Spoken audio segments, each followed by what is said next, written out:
الرحمن الرحیم نحمده ونصلی علی رسولہ الکریم اما بعد.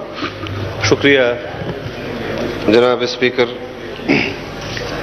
بل کے حوالے سے اپوزیشن کا موقف، مسلم لیگ کا موقف، پیپلز پارٹی کا موقف، جمعیت علماء کا موقف، یہ ان کروڑوں ووٹرز کا موقف ہے جو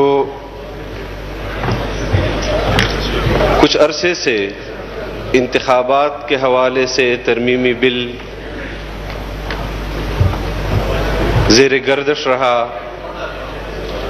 میڈیا کے اندر اس بل کے حوالے سے ذہن سازی کرنے کی کوشش کی حکومت نے. اس پر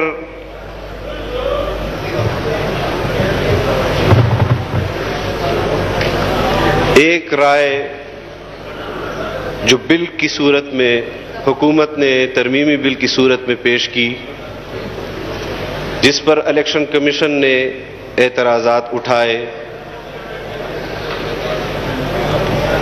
اپوزیشن کے موقف کی تائید کرتے ہوئے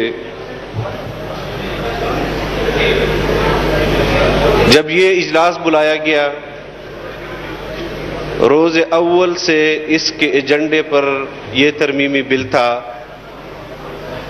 اپوزیشن چیمبر میں آپ سے اراکین اپوزیشن نے بات کی اور اس حوالے سے اپوزیشن جماعتوں کا موقف آپ کو پیش کیا گیا. آپ کی طرف سے میری معلومات یہ ہیں، آپ اس کو رد بھی کر سکتے ہیں، آپ اس پر اتفاق بھی کر سکتے ہیں کہ آپ کی یہ الفاظ تھے کہ آپ کیا چاہتے ہیں کہ میں اس پر کیا کروں، کمیٹی بنا دوں، پارلیمانی کمیٹی بنا دوں. اس کے بعد اپوزیشن جماعتیں آپ کے پاس آئیں.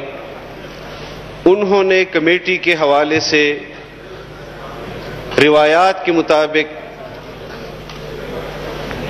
جس طرح ماضی میں کمیٹی اصلاحات، آئینی اصلاحات کے حوالے سے یا انتخابی اصلاحات کے حوالے سے جو روایت اس پارلیمان کی ہے، اس کو اڈاپٹ کرتے ہوئے اس ترمیمی بل میں کمیٹی کی تشکیل پر آمادگی کا آپ کو کہا.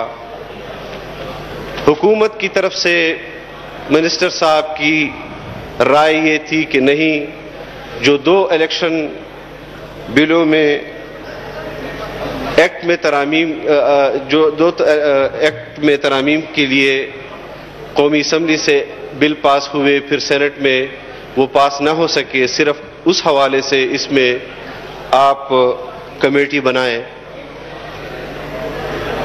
جمعیت علماء اسلام کا موقف اس میں دیگر پارٹیوں کے ساتھ اس حوالے سے ہم اتفاق اصولی طور پر کرتے ہیں کہ اگر روایات کے مطابق ایسی پارلیمانی کمیٹی جس میں تمام پارٹیوں کی نمائندگی ہو، جس میں کنسنسس کے ساتھ ایک ترمیمی بل وہ آئے، جس میں الیکشن کمیشن سے رائے لی جائے یا متعلقہ ادارے کی جو خود جس نے الیکشن کروانے ہیں اس کے جو تحفظات ہیں، تمام اس کمیٹی کے سامنے مرحلہ وار اس ایکٹ پر، اس بل پر اصلاحات کے حوالے سے صرف یہ دو ترامیم نہیں بلکہ مکمل طور پر اصلاحات کے حوالے سے ہر پارٹی کو یہ اختیار ہوگا کہ وہ کیا تجاویز پیش کرتی ہے، کیا رائے دیتی ہے. دوسرا یہ کہ یہ کمیٹی کنسنسس کے ساتھ، جب تک کنسنسس پیدا نہیں ہو جاتا حکومتی پارٹی اور اپوزیشن پارٹی کے درمیان، تب تک اس کو پارلیمنٹ میں پیش نہیں کیا جائے گا، تاکہ ہم ایک ایسے انتخابی طریقہ کار پر اتفاق کر سکے جس پر پوری قوم مطمئن ہو. لیکن یہ مذاکرات شروع تھے اور یہ سلسلہ چل رہا تھا. بجائے اس کے کہ جمعیت علماء اسلام کا اس پر اصولی موقف یہ ہے کہ ہم ایک ایسی حکومت کے ساتھ جو خود دھاندلی کے ذریعے حکومت اور اقتدار میں آئی ہے، جو چور دروازے سے اقتدار میں آئی ہے، ایسی حکومت کے ساتھ ہم چوری کا راستہ نہیں روک سکتے۔ لیکن ہم نے اس پر اپوزیشن کو یہ اعتماد اور یقین دلایا تھا کہ اگر آپ روایات کے مطابق ایک اصولی موقف حکومت سے منوا لیتے ہیں کہ اس پر تمام پارٹیوں کی تجاویز کو قبول کیا جائے گا، اس پر اس پارلیمانی کمیٹی میں بات کی جائے گی، اگر اس پر کنسنسس پیدا ہو جاتا ہے تو پھر ہم اپوزیشن کو اپنی طرف سے یہ مینڈیٹ دے سکتے ہیں کہ ہم اس اصلاحاتی اس پر بات کر سکتے ہیں۔ لیکن آج صبح جب کل بلکہ ہمیں اطلاع کی گئی کہ اپوزیشن چیمبر میں 2 بجے آپ کے ساتھ مشاورت ہوگی، اپوزیشن جماعتیں مشاورت کریں گی، ابھی ہم مشاورت کے مرحلے میں کہ آپ کے دفتر سے ہمیں اطلاع ملتی ہے کہ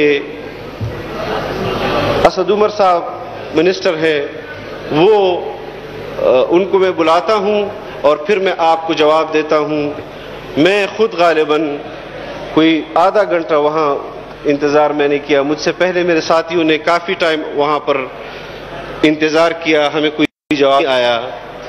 جب آپ ایک چیز کے بارے میں آپ کا چیمبر کردار ادا کر رہا ہے اور آپ کردار ادا کر رہے ہیں، آپ کی طرف سے ایک کوشش جاری ہے، اپوزیشن کی تمام پارٹیاں آپس میں مشاورت کر رہی ہے کہ اگر اسپیکر صاحب اس میں کردار ادا کرنا چاہتے ہیں تو ہم اس پر ان کے ساتھ تعاون کریں گے، لیکن ہمیں ایجنڈا ملتا ہے اجلاس کا اور اس میں وہ تحریک پیش کی جا رہی ہے کہ جوائنٹ سیشن میں ہم یہ بل پیش کریں گے اور اس کو پاس کریں گے۔ جناب اسپیکر، جس طرح میرے اکابر پارلیمنٹیرین نے جنہوں نے طویل عرصے سے پاکستان میں انتخابات لڑے ہیں، میں سمجھتا ہوں کہ اس طرح متنازع قانون سازی میں ایک بات مولانا صاحب میں انشاءاللہ یہ اپنی کوشش رکھوں گا، میرا جو رول ہے میں ایک اسٹوڈنٹ آف دا ہاؤس کے طور پر اپنا کردار ادا کرتا رہوں گا اور کروں گا، آگے بھی کروں گا۔ باقی حکومت اور اپوزیشن دونوں کی اپنی انڈرسٹینڈنگ ہے، ایک چیز پہ ایگری ہوتی ہے تو ایگری ہوتی ہے، نہیں ایگری تو نہیں ایگری ہوتی۔ جی پلیز جناب اسپیکر، میں گزشتہ اجلاس کے حوالے سے آپ کو وہ چیزیں نہیں بتانا چاہتا، ان کا ذکر نہیں کرنا چاہتا کہ جب میں آپ سے یہاں ایک ڈیمانڈ کرتا تھا آپ مجھے وہاں سے جواب دیتے تھے۔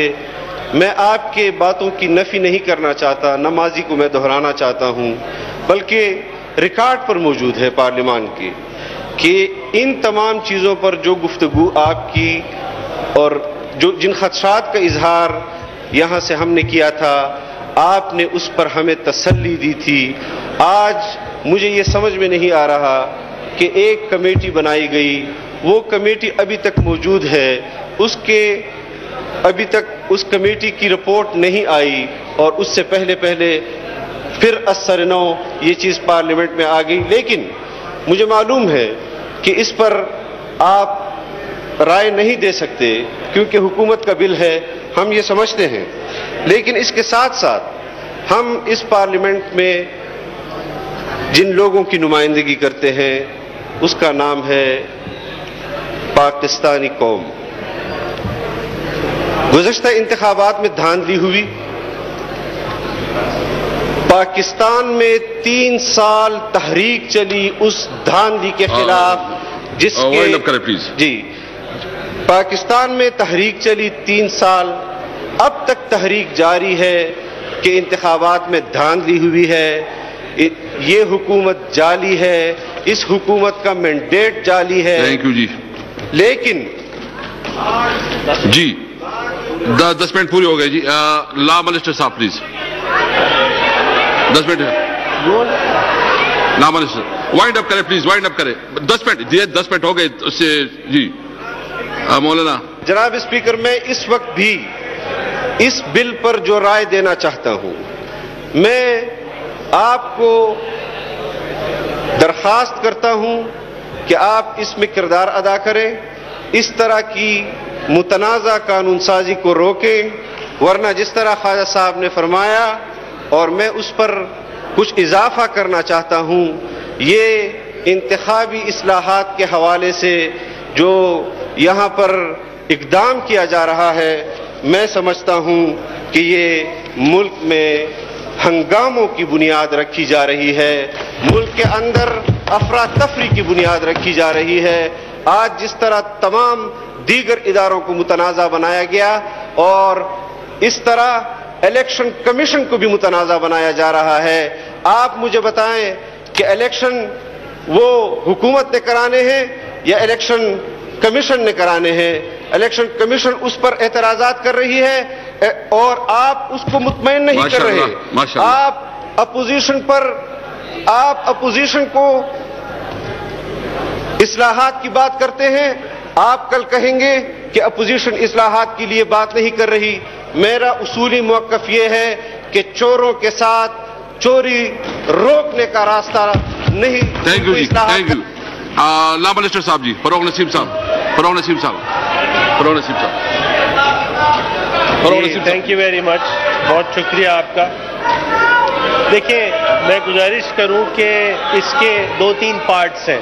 ایک تو پارٹ یہ ہے کہ کیا ہم نہیں چاہتے کہ جو اوورسیز پاکستانیز ہیں, جن کا ایک بہت بڑا کنٹریبیوشن ہے پاکستان کی اکانومی میں, اس کے بعد آج سے نہیں کب سے ہے, اور لیٹسٹ فگرز یہ ہے کہ $29 بلین کا انپٹ ہے ان کا ریمیٹنسز سے. تو کیا ہم یہ کہہ رہے ہیں کہ جو اوورسیز پاکستانی ہیں ان کو ہم ڈس انفرینچائز کر دیں؟ ایک بہت بڑی زیادتی ہوگی اوورسیز پاکستانیز کے ساتھ. تو میری گزارش ہے سب سے, سارے ہمارے جو بھائی بہن اپوزیشن کے ہیں, کہ اگر کیا وہ یہ کہہ رہے ہیں کہ اوورسیز پاکستانیز کو ووٹ کا حق نہیں ہونا چاہیے؟ ایکچولی نہ صرف یہ ان کے ساتھ ایک بڑی زیادتی ہے, بلکہ سپریم کورٹ کے بھی اس کے اندر آرڈرز موجود ہیں جو کہ یہ بات کرتے ہیں کہ جو اوورسیز پاکستانیز ہیں ان کو کیسے فیسیلیٹیٹ کیا جائے ان کے ووٹنگ پہ. جی محسن داول. جی اسپیکر صاحب, کورم کاؤنٹ بھی بیٹ پلیز.